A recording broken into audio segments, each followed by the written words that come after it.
Hello and welcome to Zerocarbonista Series 6, The Cow in the Room. I'm Ian Collins, and this is your number one go-to podcast for all matters environmental. If it's green, it's in, Dale. And there's a lot to be said on this podcast, actually. There's a few little things we didn't discuss. I don't think this is that... Before we go there, I want to interrupt and talk about your holiday, because avid listeners will know that there wasn't an episode last week because you went on holiday. Because I went on holiday, yeah. We can't let that lie. I've just got to remember that. But your train trip to Bulgaria, right, which was epic, and you were telling me you met this guy. He might have followed you there. I don't know. I met. That's right. Yeah, he's with me now. I met randomly in a bar, which is where all the best meets seem to happen, in a Bulgarian pub, drinking Bulgarian lager. Quite nice. A fella called Glenn from Market Harborough, which is in Leicestershire, and he was a massive fan of two things in life got him out of bed in the morning. One was Leicester City Football Club. The other was Dale Vince. I thought he was a massive fan of the podcast. I wasn't like teeing you up to compliment me. He came up to me like very enthusiastically. "Oh, you're Ian, aren't you?" And I was like, "Oh yeah, all right, okay, I get it. A bit of international recognition happens from time to time." And then his next sentence was, "You know Dale." And it's like, all right, okay, this isn't about me after all. It's just about Dale. And then he asked me lots of questions about the podcast and says he loves it. Has never missed an episode in about 5 years or something. Wowie. Yeah. Wowie. I just want to say that happens to my girlfriend too often. People do exactly the same thing. Yeah, exactly that. And then there was another guy in the group whose name I can't remember, who was also a big follower as well. So there was a kind of 2-for-1 situation there. It's amazing. In Bulgaria. Look at our reach. So while I was monkeying around in Bulgaria, you were monkeying around on the BBC on Sunday morning. I was.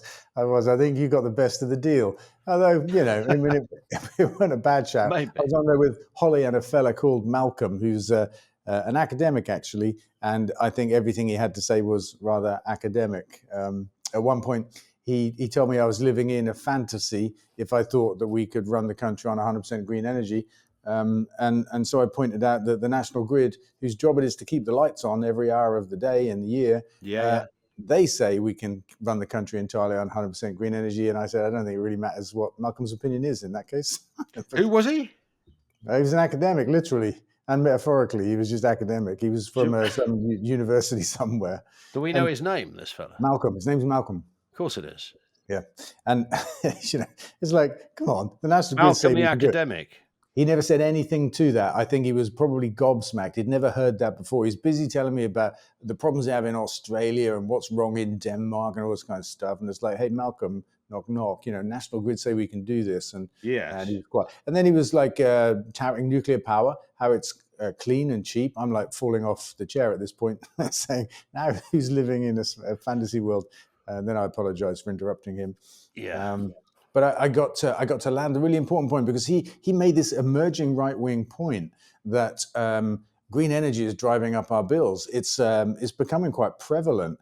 And so I got to make the point, actually, that it's the price of fossil fuels driving up our energy bills. And unless we break the link between the price of gas and the price of the wind and the sun, it doesn't matter if we get to 100% from green energy, because the price will be set by global markets for fossil fuels. I hammered that point home, which is a useful thing. And we have a report coming out this week. In fact, It might be out now as I sit here.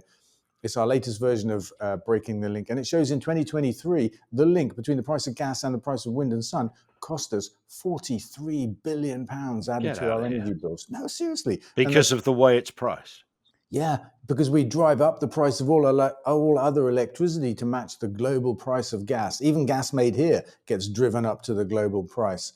And that's 400 quid off everybody's energy bills and 30 billion off business energy bills in that year. I mean, these are vast sums of money at a time when we're still in a bit of a cost of living crisis, and everybody wants to see their bill come down. And the right wing are making much of this, saying the more green energy we build, the more our bills go up. It's like, it's not that at all. It's fossil fuels, and we need to break the link.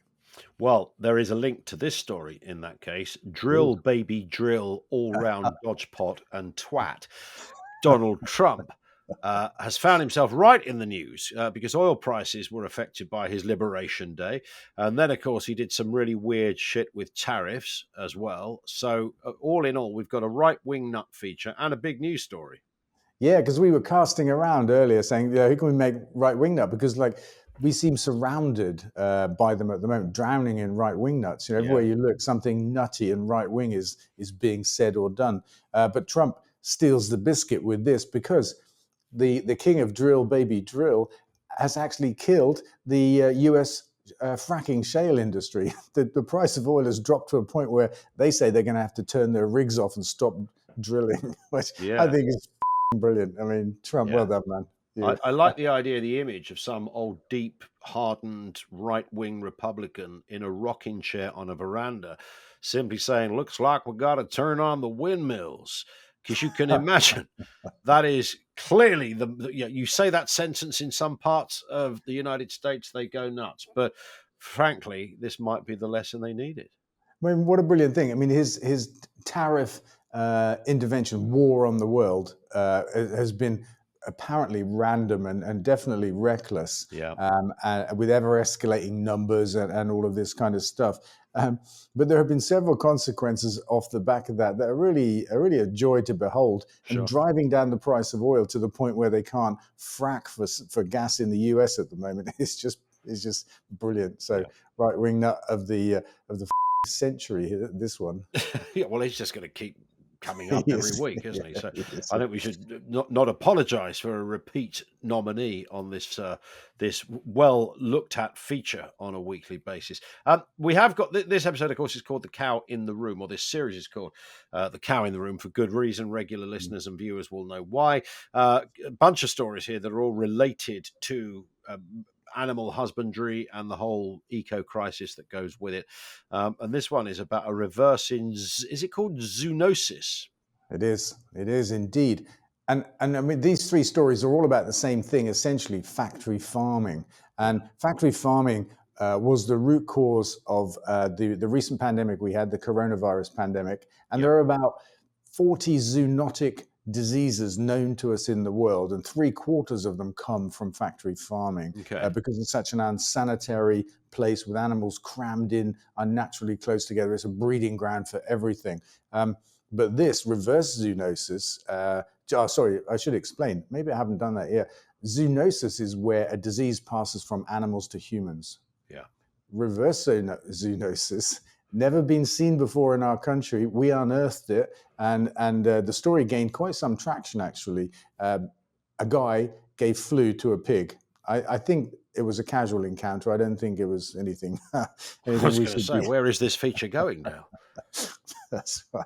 But, first case of So reserve. echoes of David Cameron there for a second. Yeah, absolutely, yeah.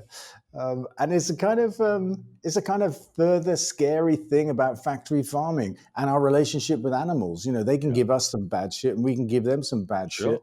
And at the root of it all is factory farming, which we really do need to end. And then there's this story as well, which is antibiotic based, but falls into the same category. Yeah, it does, doesn't it? It's like we've all heard of superbugs, the Yeah. rise of superbugs, and the idea that one day our best antibiotics won't be good enough because these superbugs are mutating. They're getting used to the stuff that we're chucking at them. And that's happening because we're chucking it at them in this intense environment of factory farming. And something like 60% of all of the antibiotics made in the world are being given to animals in factory farms. And the headline of the story is it's not an overprescription by GPs that is going to cause this problem with antibiotics. It's our use in animal factory farming that's going to cause the problem. Another reason to end factory farming. And again, a tie-in with this one as well. Plans for Norfolk megafarm rejected by the council specifically over environmental concerns.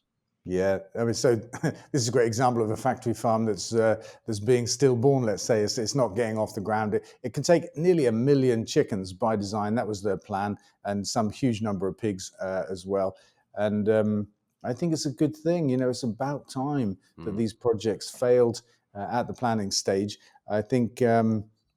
downstream carbon emissions need to be taken into account in factory farming applications. We're Sure. seeing that downstream poo emissions, I mean, literally in both cases, because they find their way into streams, they're now being dragged into the planning regime for factory farms. I think we talked about it a couple of episodes ago. Yep. A factory farm had its planning application overturned or refused or something. I think it was a court decision actually that said you've got to take into account the poo. You can't just say, oh, it's poo, we'll deal with it somehow. You've got to have a plan for it. You've got to Sure. treat it like the waste that it is. And it is shit.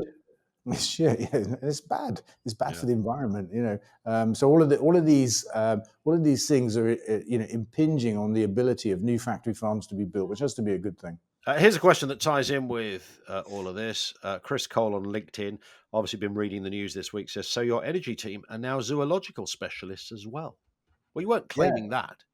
No, we're not claiming that. I was stumped for a minute, but I understand what he's saying now. No, it's not our energy team that unearthed this reverse zoonosis story. It's our undercover investigative team, actually. The people that have been doing the fantastic work on salmon farming up in Scotland, and they found it buried in a government report. We didn't literally go into a pig farm and find a pig with flu. It wasn't that. It was just buried in a government report. Got it. Ben Paulin, also on LinkedIn, said, what's the roadmap to Ecojet, Dale? This seems like an exciting solution to help decarbonize aviation. What is the latest on that? Is there an update? Yeah, not really. The update is nothing has happened since the last time that nothing much had happened. We're out fundraising. I don't think we're being helped by global events right now, but the tech is there. It's in the air. It's being certified as we speak. It is exciting. It's fuel cells run on hydrogen, making electricity for electric motor-driven propellers. The planes and the ranges and the tech just keeps getting better while we're trying to get ourselves with a license from the CAA to fly at first within Britain. But we're thinking now of changing the plan because it's going to be a couple more years before we can get in the air. And we're thinking we'll skip an entire size of aircraft and go straight to the big one, 500-seater with a range that will take us to Europe. So we'll begin as a European airline. That's what we're currently thinking. What do you say the time frame is on that, if there is one? A couple of years. Yeah. Which is relatively swift, bearing in mind what we're dealing with here. It does chime in. I mean, there was just a brief story. Luton Airport expansion gets government approval. I know we saw this with Heathrow. What are your thoughts on that? Is this the direction of travel you thought the Labour government were going to go in, Dale? You're like a DJ. I love the way you mix them stories and questions together. Yeah, That's brilliant. That's it's really like good. It's like I've done this before or some shit like that. No, never. Which I really haven't, I promise you. First time. Look, I am disappointed because we shouldn't be expanding airports. I mean, first off, they're a hideous nuisance to their neighbours. The Gatwick one was going to subject Heathrow was going to subject 500,000 people for the first time to being overflown. I mean, Luton's not on that scale, but it is a doubling of the size of Luton Airport. And it's like, Jesus, are they not paying attention to the climate science, to what the Climate Change Committee is saying? Aviation is a problem. What we've got is fine. We don't actually need more. I'm not for shutting the aviation industry down, but I'm saying, come on, we can't let it grow like this. We can't go around doubling the size of all of our airports. What's that about? Well, where do you finish? Where do you stop that journey? And 50% of us in never fly. Which is extraordinary. Go by train. Trains they do exist. And if you can't go by train, then there's a thing called computer and a system called the Zoom, which is where you can have meetings with people in other countries. You're so modern. It's unbelievable, isn't it? I'm discovering this every day. Here's a question from Torval on Facebook, who says, can anyone tell me what it is like being near a lot of solar panels? I've always wondered what happens to the ambient temperature around solar panels. I see that solar panels is often a lot of black plastic, which then makes me wonder, when full of sun on them, do they create extra heat? And can someone explain how this works? I've never even thought of that, but it's not an unreasonable question. No, it's really interesting. A shitload of plastic is his point. Yeah, it's not plastic, it's glass. I'm pretty sure about that. And it's not an unreasonable point at all, because solar panels do absorb heat from the sun, and that very heat makes them less efficient. And so some people have built solar panels that also have water in them. There are two kinds of solar energy that we can harness. One makes electricity, one makes hot water. And some people have combined the two, so they can take the heat away from the other panel and make more electricity, which is quite smart. But I mean, it won't get hotter where solar panels are because they don't magnify the heat of the sun. They just capture the light and some heat as a consequence. It would have hit the ground if it hadn't hit the solar panel. And here's the thing: this might be interesting. The latest solar panels we're using are called bifacial, and basically they let the light pass through them. And the light goes through the solar panel. We make electricity. It hits the ground and comes back, and we make electricity back the other way. Wow. That's what are you, some kind of wizard, Dale? What's happening here? I didn't invent it, but do you know what? Even more so, I thought, somebody's made this, I don't know, swizzy new panel. Do you know what they did? Normal solar panels have a backing plate on them, and they just took the backing plate off to let the light through. Yeah. So for years they've worked in that. Then somebody suddenly went, what if we take that plate off the back? Yeah. We get it all back again. It's not all rocket science. That's just basic physics, isn't it? Yes. Pretty basic common sense, isn't it? Just before we do X-Rated Corner, there's a story about activism, which I know you've had various dalliances with over the years, and sometimes changed your position on the best way to protest. But activism has taken a new approach as climate campaigners have attempted a citizen's arrest of the boss of a water company. Yeah, I think they attempted another one as well, but I forget which company they targeted. And they actually got to that bloke with the water company, which was Thames Water, right? Yeah. They didn't really get past the lobby, but they called the police. It was all above board, and the police kept them apart from their, what can we call them, target. And they just asked the police to arrest him later for his alleged crimes and stuff like that. But I think it's a brilliant initiative. It's completely peaceful means. I think it's a group of women, exclusively women, that just go in and attempt to make a citizen's arrest for, well, let's say, crimes against humanity. Should we do some X-Rated Corner, Dale? Yeah, we should. There's some beauties here. North Britannia on X says, you can't beat a bacon sandwich. Where would an English breakfast be without bacon and black pudding? We're not buying into your globalist fear porn, Vince. You guys overplayed your hand with COVID. We won't be accepting it again. I didn't want to accept COVID either, but I got it. What's he talking about? Yeah. What's the deal with the bacon sandwiches then? Oh no, I think they're great. If you're in a hurry to get ill and die. The BBC put out a report some months ago, didn't they, saying that a bacon butty was the equivalent of 4 fags, cigarets for people of a younger generation. There was a lot of shit in bacon, as it turned out. Well, it's on the same list, according to the World Health Organization, of category risk as tobacco. Bacon and tobacco are both class 1 carcinogens, according to the World Health Organization. Yeah, I mean, get a grip of that. We talked about this before. Why are cigarette packets doused with pictures of diseased organs, and the cigarettes themselves are sold behind shuttered doors and that kind of stuff? And bacon sits in a supermarket fridge with the face of a happy pig on it, right? Yeah. Maybe we just need to tattoo pigs with "I taste of shit." So that could be perhaps the start. I might have flu. That might work. That's right, yeah. I am positively bubonic. This comes in from Young Guns 3, who says, researchers have... Sorry, Dale. Sorry, I just had a thought. Just to tie into this food question, I appreciate the question. And it's a chance to talk about grass, the fact that we can actually eat grass. We're making great progress in extracting human edible form from grass. And the latest version of our extract, which is a powder, is containing 60% protein, and it's got about 6 different minerals in it, and a 30-gram serving of this powder would give you 100% of about 4 different minerals, your RDA of 4 different minerals. It's a superfood. It's got what are the omega oils. It's got all kinds of stuff. Grass, who knew, right? Cows knew. They've been keeping that secret. Cows knew all along. Young Guns 3 says, researchers have suggested that plant-based diets could be linked to mental illness. The evidence for this can be seen by scrolling through Dale Vince's social media posts. I mean, there has been the odd iffy post over the years, Dale, let's be honest. Yeah, well, at least he didn't have a go of a haircut. That's very true. That's very true. Or your gold jacket. Oh, yeah. I'm gonna bring that in next week. I think you should do the podcast in the gold jacket. Yeah, it might get a bit hot. The Goon on X says, when Dame Vince speaks, he releases more toxic fumes than Chernobyl. Ho, ho. Well, I don't think Chernobyl's releasing any toxic fumes right now, but it might not be Yeah, what he means. it's very 80s, isn't it? That Chernobyl Yeah. thing. Sasha Stafford on X, final one, Dale. Give us a laugh and post another Okay. picture of yourself in that 13-year-old girl's silver puffer jacket. There it is. And ripped hipster jeans that you got from Pretty Little Thing. Oh, my Lord. Talk about a midlife crisis. It's brilliant, says Sasha. Oh, she likes it. He likes it.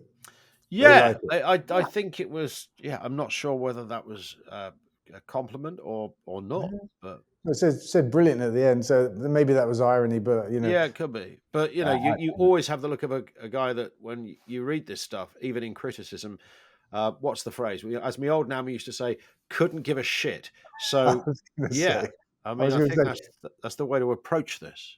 yeah, I was going to say, what could I say to that? That all of those questions, I wear what the I want, Yeah, and nobody will and tell that's not, me that I and that's can't not a wear a silver crime. jacket. No, That's it's not a not a crime, crime. right? That's living in a world of freedoms Yeah. as opposed to a world of uniforms. Yeah, and conformism and other people's like oppression, the oppression of other All people's that. Yeah, opinions and yeah, judgments. yeah. You know what I I mean? think I don't the want to live in that army world. I think I the don't want to live army in would that be world. far more attractive if you could wear whatever you wanted. Yeah, but you might be more visible for being shot. Yeah, I mean there will be limits. I don't think Superdry will be getting a contract anytime soon, but there we are. Yeah, my gold jacket won't go down too well. Definitely not the silver one. Come on. Indeed. Dale, we will speak in a week. Ah, that was so quick. It was so quick. Don't forget, of course, follow Dale Vince on social media, twitter.com/Dale Vince, facebook.com/Dale Vince, and on TikTok too.